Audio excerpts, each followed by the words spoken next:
Guys, good morning. Maglalagay tayo ngayon ng 3DI sa ating pamain sa panggulyasan. Ito nga pala yung binigay sa akin ni Idol Rosel Fishing Adventure.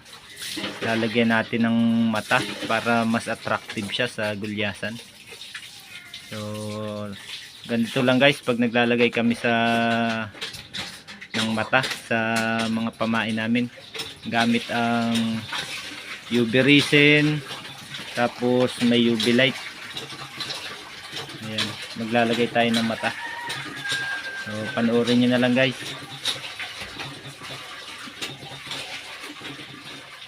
So guys, ganito lang paglagay namin ng mata sa mga pamain namin.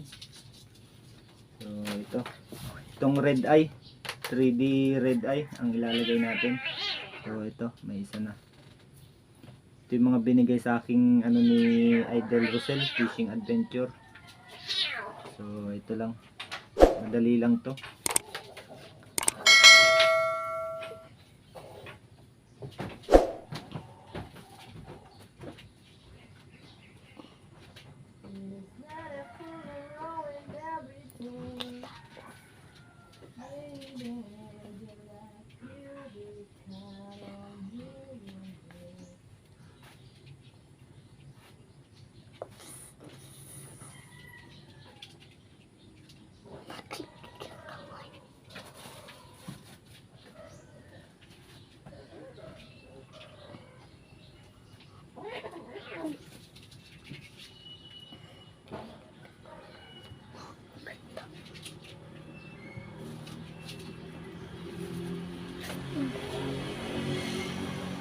Guys, tapos UV light para tumigas agad siya.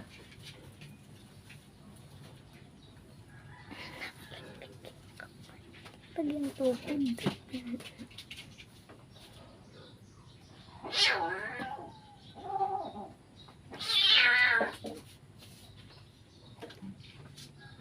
Yun, may isa na. Itong kabila naman. Ito.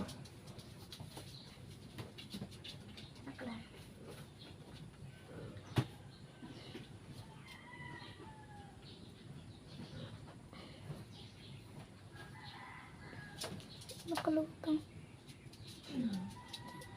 Nakalutang. Nalutang.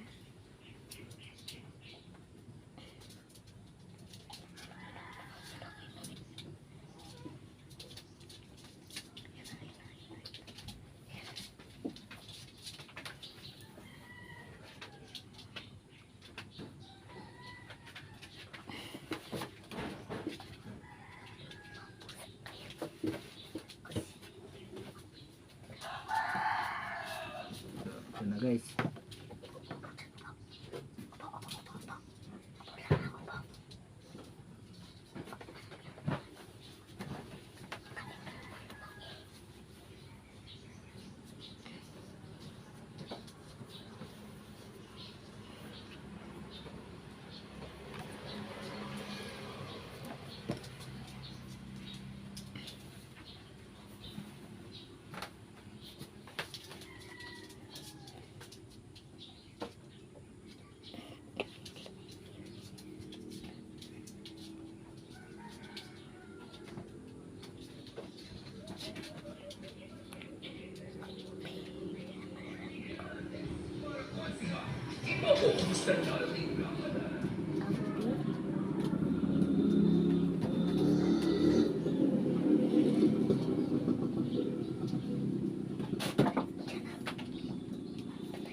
Yun guys, ito na yung ating finished product na fishing lure. Sa jumping lure natin to ilalagay para mas maganda. Itong pain na to bigay ni Rosel Fishing Adventure. Subok na nila to sa mga skipjack tuna. So, maraming salamat sa bigay ni Rosel Fishing Adventure. So, ito na siya. So lalagyan pa natin itong iba. So habang guys hanggang sa matapos ito.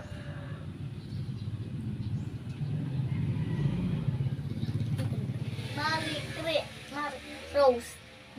Guys, ito na nga pala yung ginawa nating pain. Yung nagkabit tayo ng 3DI doon sa binigay ni Idol Rosel Fishing Adventure. Kinabitan natin siya ng 3DI. 5 lang muna ang ginawa ko. Gumawa pa ako ng mga pang ano ko. Pang tulingan lapad. Sa patuklos din ito. Pang maliliit na lapad. Yan, ito na muna ang ginawa ko. Mga ano. Ito, effective din to guys. Mga pain namin sa tulingan lapad. Itong madalas namin ginagamit pag nagtutulingan lapad. Sa patuklos naman to, sa maikling patuklos lang, pambuya lang. Para ano, sa maikling patuklos. Para madali siyang isagpa sa buya. Kuntian lang. Ayan guys, sa mga pain namin dito. Itong iba guys, saka na natin to kakabitan ng 3DI. Kinabitan ko lang muna itong 5 gawa ng gagawin natin salitan. Salitan tayo sa pusit. Itong dextrose, yan, salitan. Kaya 5 lang muna ang ginawa natin. So hanggang dito na lang guys.